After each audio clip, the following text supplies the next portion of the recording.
Well, I'm making progress on converting my Stag from an automatic to a manual, but I was thinking, why is this taking so long when a really good mechanic could probably do it in a couple of days?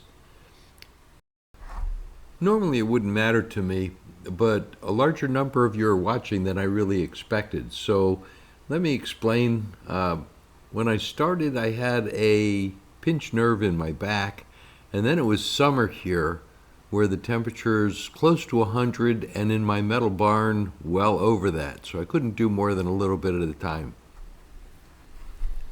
But progress is being made, and now an update on where I am so far. I think I have all the parts that I need for the conversion out of the donor car, sort of with one exception, and I'll get into that. The clutch master cylinder is out, and it's, well, I'm going to use kind of crusty a lot during this.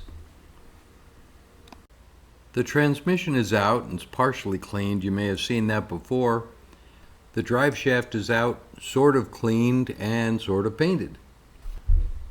The pedal assembly came out okay. It wasn't really hard to do with the gauges out and the steering column dropped down.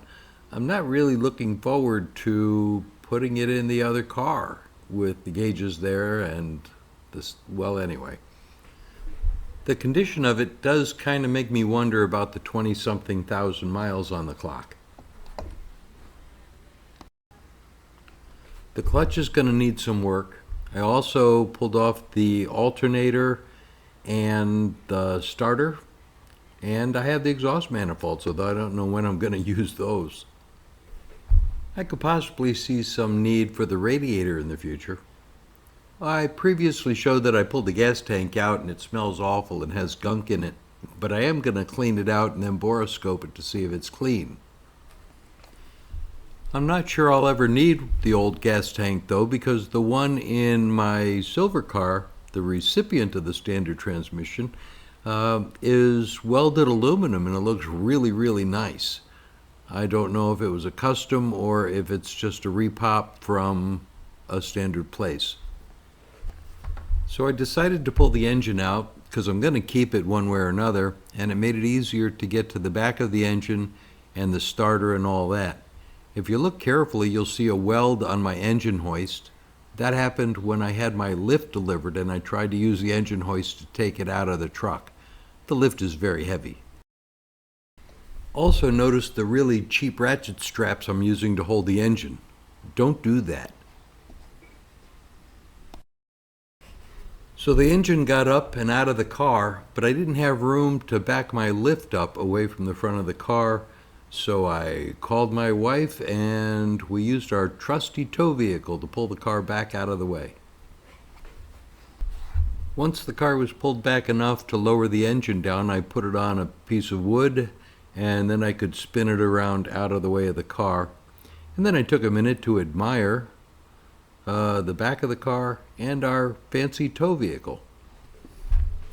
We have about 16.5 acres and I'm old, so I drive that thing all over the place, and we've used it to tow lawnmowers and other stuff around the property when they break.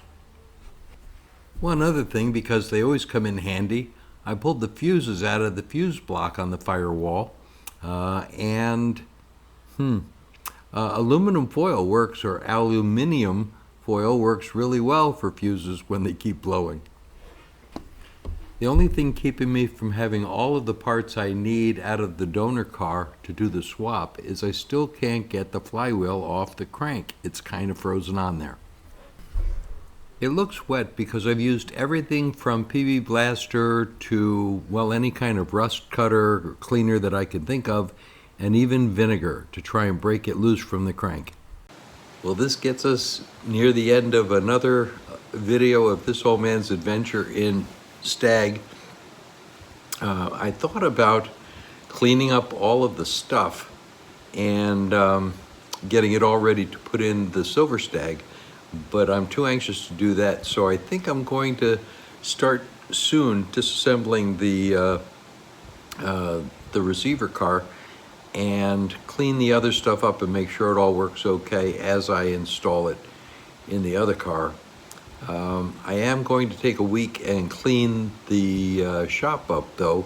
There are some places that I want to clean up, just to make it easier to move around.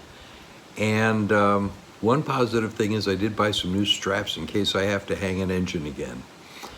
I thank everybody for watching. I hope it wasn't too boring. And if you feel like leaving a comment or something and tell me either how stupid I am or please some kind of an idea about how to get the flywheel off the crankshaft, I'd appreciate it.